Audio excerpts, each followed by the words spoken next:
Assalamualaikum warahmatullahi wabarakatuh. Selamat datang kembali di channel Profesor Parno bersama gue Dison. Di video kali ini kita akan bahas mengenai salah satu algoritma untuk melakukan unsupervised learning. Kita akan melakukan clustering dengan menggunakan algoritma yaitu K-means clustering.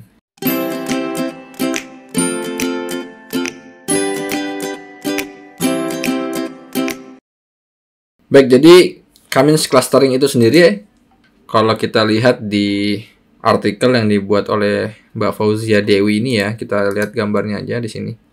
Jadi K-means itu adalah sebuah algoritma yang cukup populer di kalangan unsupervised learning yang mampu memetakan subgroup atau sebuah kelompok dalam kelompok data berdasarkan perhitungan jarak. Perhitungan jarak yang dimaksud ini biasanya yang digunakan adalah rumus Euclidean distance. Ya, kalian bisa cari sendiri rumusnya itu nanti x2 kuadrat minus x1 kuadrat dikurangi gitu-gitu ya. Jadi intinya dia menghitung jarak antar titik gitu ya. Jadi nanti si K-means clustering ini akan mengelompokkan similarity atau kesamaan antar data, yaitu di mana data-data tersebut memiliki jarak yang relatif sama atau relatif ekuivalen gitu ya dengan centroid yang telah ditentukan. Jadi tahapannya adalah nanti si K-means ini akan melakukan atau menginisiasi sebuah titik centroid. Dari data-data ini nanti dia akan membuat sebuah centroid tergantung dari jumlah yang kita inginkan. Jumlah yang kita inginkan ini adalah K-nya. Jadi K itu adalah cluster yang hendak kita buat gitu ya. Kalau misalnya di sini terlihat bahwa di sini mestinya kelihatan ya kalau si data ini dibuat dengan K sama dengan 3 gitu ya. Jadi dia mengelompokkan ada warna hijau sini, ada merah, dan ada biru. Nah, centroidnya itu apa? Centroidnya itu adalah kalau misalnya datanya seperti ini, kurang lebih centroidnya akan seperti ini ya. Di sini satu, di sini satu, dan di sini satu. Nanti dia akan mengelompokkan yang dekat dengan centroid ini itu mana aja, yang dekat dengan centroid ini mana aja, dan centroid ini mana aja. Kurang lebih seperti itu untuk penjelasan secara singkatnya. Kita akan langsung masuk aja ke hands-on-nya. Jadi di sini yang akan kita lakukan adalah mengimport seluruh dependensi seperti NumPy. Habis itu kita juga perlu yang namanya matplotlib untuk melakukan scatterplot. Habis itu kita juga butuh K-means-nya itu sendiri dan beberapa dependensi yang mungkin kita gunakan ya. Ini pertama saya akan import dulu sklearn cluster, import K-means ya. Ini yang akan kita gunakan untuk menghitung K-means-nya. NumPy.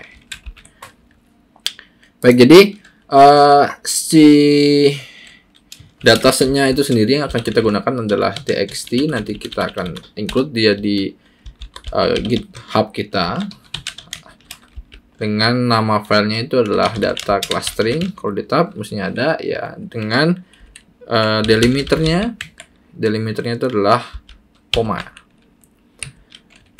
Kita running dan kita print aja kalau kita perlu ya. Sini datanya 2 dimensi. Kenapa 2 dimensi? Karena kita butuh untuk melihat gambarannya ya, apa sih yang terjadi di K-means algoritma ini. Selanjutnya kita akan menentukan nilai K-nya, di mana nilai K-nya ini adalah nilai dari si cluster yang akan kita buat. Jadi dari data yang diberikan, kita mau membuat cluster berapa data, berapa sub kelompok dari kelompok keseluruhan datanya. Misalnya kita buat 3 aja biar sama kayak gambar yang tadi. Nah, di sini kita udah punya K-nya. Selanjutnya kita akan melakukan plotting scatter pada data existing menggunakan pplot. Jadi sini kita akan plotting gambar di mana kita akan menggunakan scatter plot. Dari datanya ada 2. Kita akan menggunakan X dan Y karena datanya 2 dimensi. Berarti kita akan menggunakan data yang biar lebih jelas. Kita akan menggunakan data yang di sini. Di sini untuk yang X-nya dan di sini untuk pemetaan Y-nya. Jadi nanti di sini yang akan kita masukkan adalah X seluruh row ya kan, seluruh row dari kolom pertama, dan kita ambil nilai selanjutnya yaitu X ya, seluruh row dari kolom yang kedua. Saya pegang ini. Nah, kalau kalian bingung, kalian bisa ini ya, shift tab di sini. Apa aja yang perlu kita masukkan, parameter-parameternya. Di sini ada S, ada C, marker, CMap, norm, Vmin, dan Vmax ya. Selanjutnya kita akan masukkan misalnya markernya kita buat dia bulat. Selanjutnya misalnya kita mau size-nya dulu, size-nya itu 75. Misalnya selanjutnya kita warna dalamnya kita bikin non. Coba kalau kita nggak usah tulis ya, kita nggak usah tulis karena kayaknya defaultnya face color-nya itu non. Kita lihat di sini.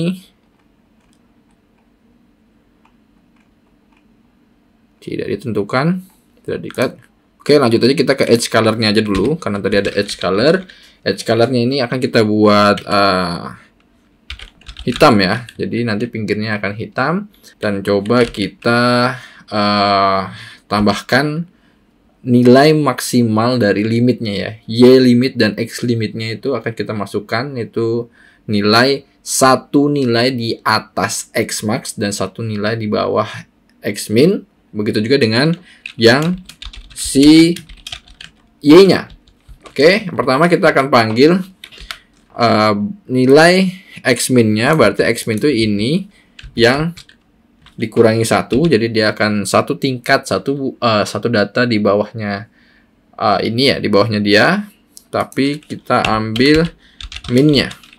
Dan selanjutnya untuk yang X max-nya juga demikian, akan tetapi kita ambil yang max-nya dan kita tambah 1. Oke, kita kopas lagi untuk yang Y min dan Y max-nya. Di sini Y min dan Y max, kita akan gunakan X yang ke-1, kolom yang kedua ya, di sini sama, dan kita akan plotting dia di pplot kita yang akan kita tampilkan. Titelnya kita tambahkan misalnya data input. Dan PLT YXlim-nya dulu ya. Xlim-nya kita akan pakai si X min dan X max. Dan limitasi untuk di sumbu Y-nya kita akan gunakan Y min dan Y max. Oke. Ini ya warnanya biru ya. Kalau misalnya kita coba tambahin face colors di sini, bisa nggak ya? Face colors kita buat dia non atau kosong. Oke, ini lebih enak ya. Atau kalau kalian lebih prefer tadi ada warna birunya, ya tinggal dihapus aja face colornya. Oke, jadi ini kita udah memplotkan scatter plot dari data input kita. Selanjutnya kita akan menggunakan K-means ya. K-means ini sendiri untuk menghitung Euclidean distance ya dari data-data ini. Jadi harapannya nanti di data-data ini bisa dikelompokkan ya, misalnya sini gitu ya, sini dan sini, tergantung dari datanya. Nah, kalau misalnya ngeliat datanya kayak gini, kayaknya sebaiknya kita pakai kayaknya 5 ya, tapi kita bisa juga pakai 3 juga nggak masalah. Kita coba dulu di 3, kita akan panggil dia K-means, dan kita akan masukkan dia di parameter di objek K-means ini ya. K-means ini butuh apa aja? Kita lihat di sini. Ada n cluster, ada init, ya kan? Ada ini init K-means ini bisa kita copy aja di sini, init K-means. Kita akan masukkan init K-means plus. Maksudnya adalah si K-means plus ini itu dia akan menggunakan yang namanya algoritma dalam menentukan titik centroidnya. Jadi beda dengan K-means yang biasa. K-means yang biasa akan menentukan centroidnya itu secara acak ya. Sini, tiba-tiba nanti sini gitu ya. Kalau misalnya kita pakai K-means plus, ini adalah tambahan algoritma dari penentuan dari titik inisiasi centroidnya. Jadi kita akan lebih bagus ya menggunakan K-means plus. Oke, selanjutnya kita lihat lagi di sini apa aja yang tadi yang dibutuhkan. Ada n cluster ya. N clusternya itu berarti kita masukkan adalah K yang kita udah inisiasi di atas gitu ya. Selanjutnya ada n, misalnya kita pakai si ninit ini ya, ninit ini 10. Nah, ini nggak usah kita masukin berarti. Coba ya, ini kita running aja, berarti kita sudah punya objek Kamins untuk menggunakan si Kamins ini dengan parameter sedemikian ya, argumennya demikian. Dan kita akan menggunakan Kamins ini untuk melakukan train terhadap data kita.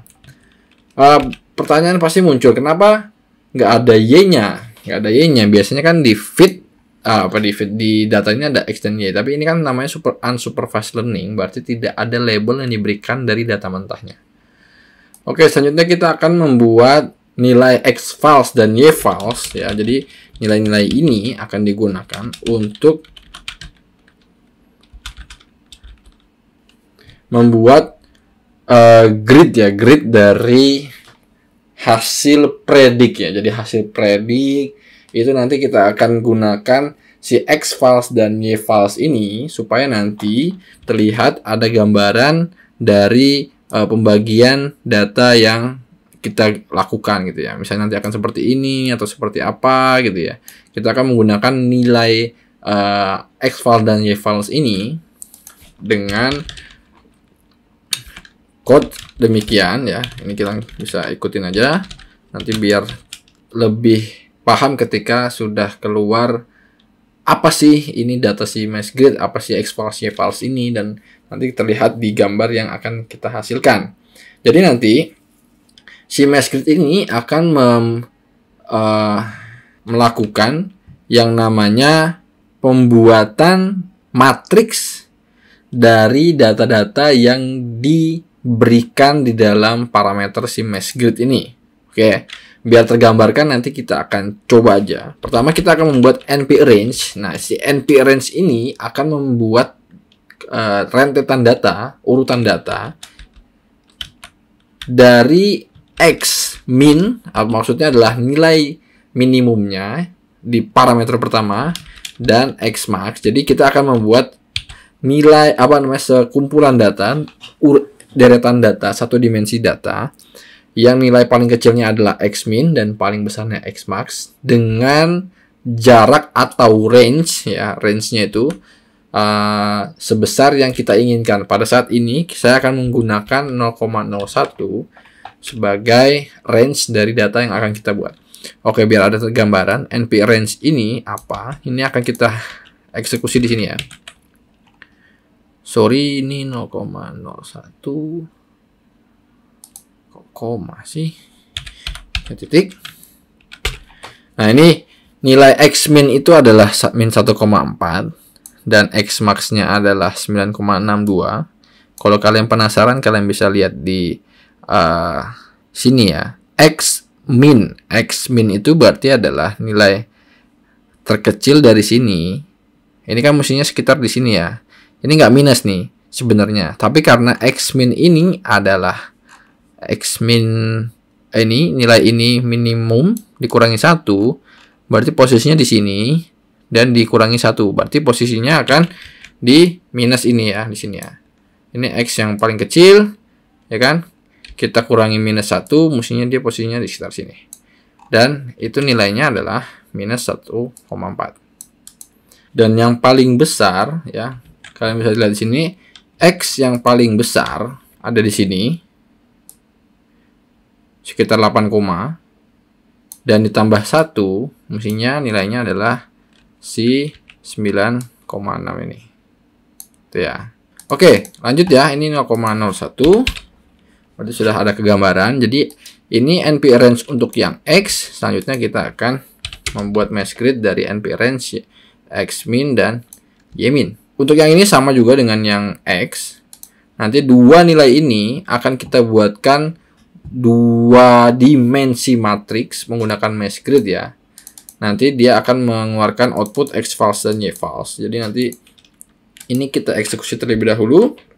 Nanti supaya tidak penasaran, kita akan mencoba untuk menampilkan nilai dari X false nih. X false ini dia akan membuat matriks sejumlah Y-nya mengikuti ini ya. Ke bawahnya dia mengikuti jumlah ini. Kan tetapi untuk jumlah ini, jumlah ke kanannya, ininya dia menyesuaikan dengan nilai yang ini, banyaknya nilai yang ini.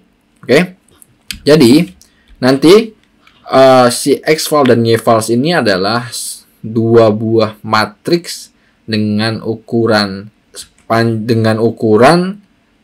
jumlah atau shape dari nilai ini untuk X-nya dan Y-nya yang di sini. Oke. Untuk Y-files-nya juga demikian. Ini kita bisa print nggak shape-nya? Tuples.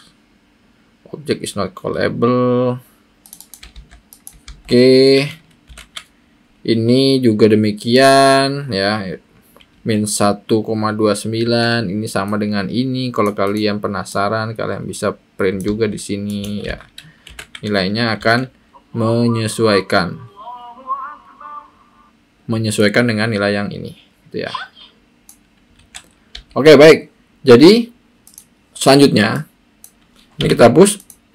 Ini kita hapus.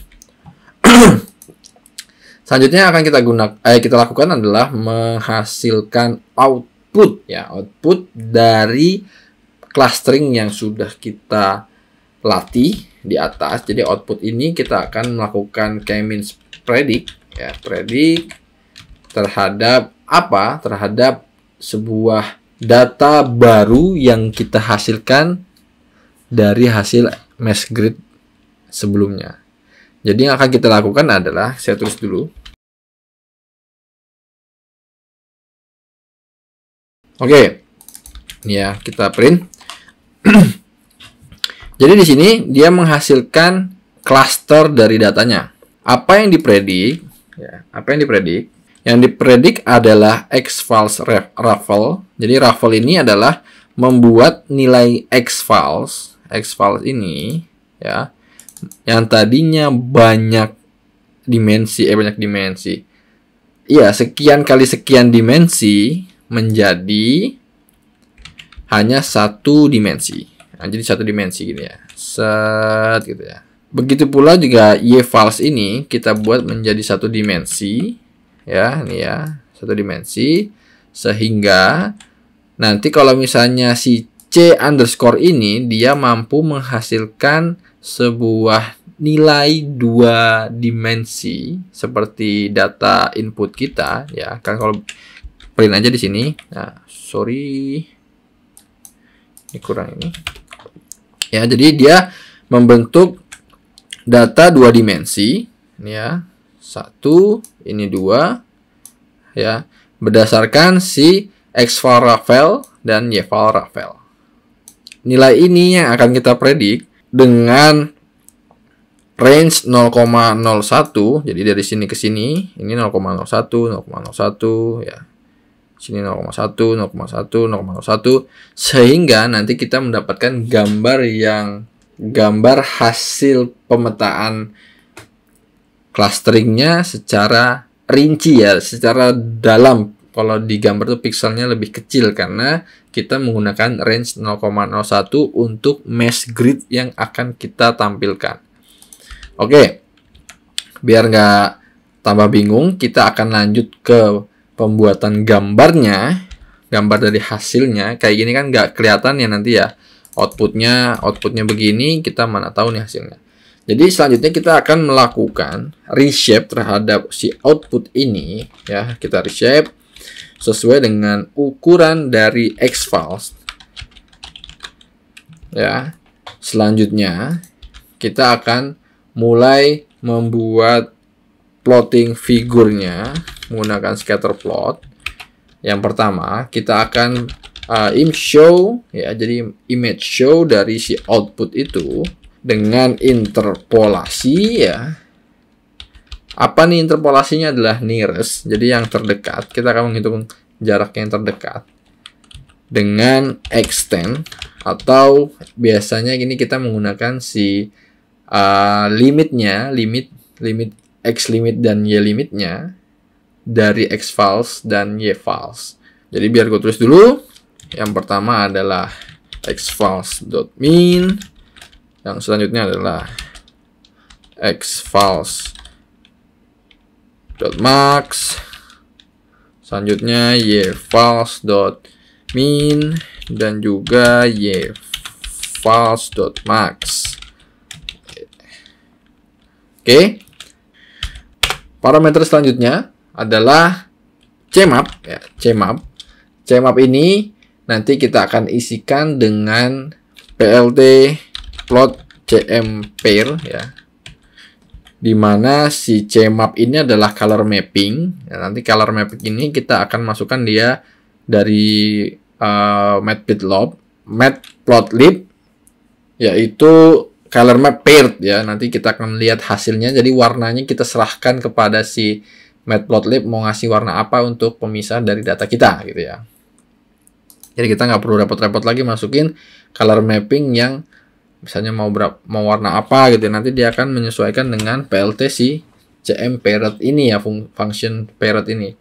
Untuk aspeknya kita akan masukkan auto dan origin. Untuk originnya adalah lower. Selanjutnya, ini kalau kalian running satu persatu, ya ini masih baru kelihatan gambarnya aja ya, pemisahnya. Nah, ini grid-grid yang saya bilang ini, ya ini hasil dari grid 0,01 yang kita buat di xVals dan yVals ya.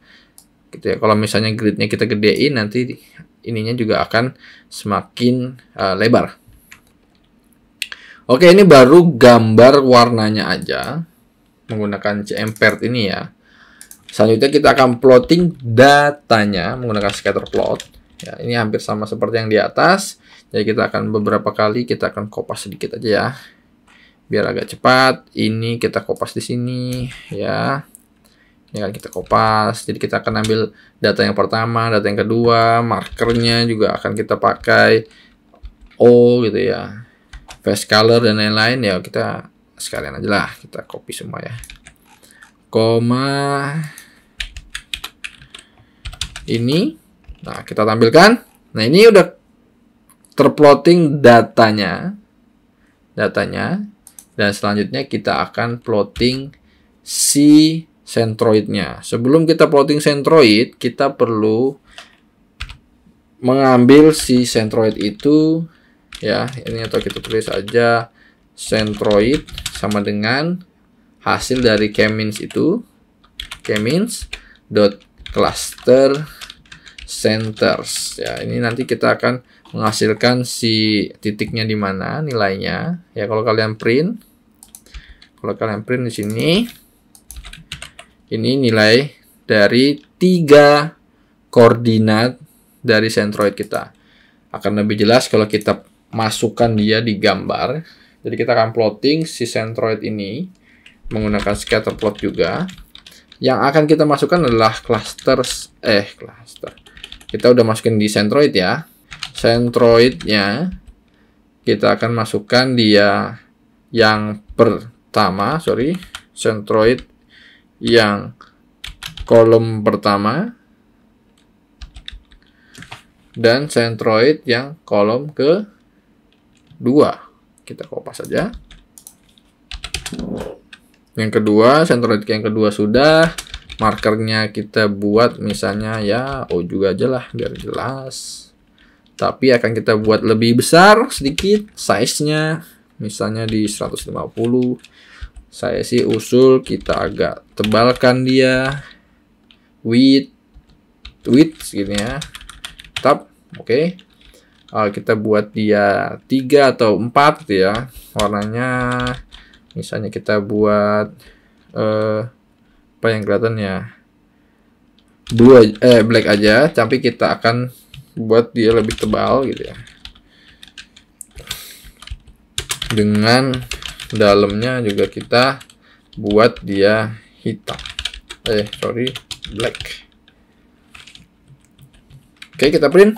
Nah, ini kelihatan ya, centroidnya ya. Centroidnya kelihatan. Nah, untuk mempercantik, ya kalian bisa lah bikin title dan juga xlim dan ylim ya. Misalnya title, xlim, ylim. Ini kita kopas saja biar cepat. titelnya misalnya hasil clustering k-means. Oke, jadi ini untuk gambarnya hasil dari pemetaan kita dari sini ya, dari sini yang kita nggak tahu klaster berapa menjadi seperti ini ya. Jadi kelihatan di mana pemecahannya. Nah, kalau kalian mau ganti dia ke 5, kayaknya 5 lebih bagus ya untuk klasternya ya. Karena kelihatan di sini kayak 1, 2, tengah ya. 1 di sini, 2, 3 tengah, 4 dan 5. Jadi nanti kita coba dia di 5 dan kita running dari sini ke bawah ya, running all below. Nah, ini ya. Jadi terlihat dia lebih, kalau menurut saya sih 5 ini lebih bagus. Oke, mungkin itu aja yang dapat gue sampaikan untuk video kali ini. Kurang lebihnya saya mohon maaf, dan jika dirasa bermanfaat silahkan di like dan share ke teman-teman kalian. Dan jangan lupa juga untuk subscribe channel Profesor Parno supaya channel ini terus berkembang dan juga menambah manfaat untuk kalian semua. Sekali lagi, terima kasih yang sudah menonton dan sampai jumpa di video selanjutnya. Bye-bye.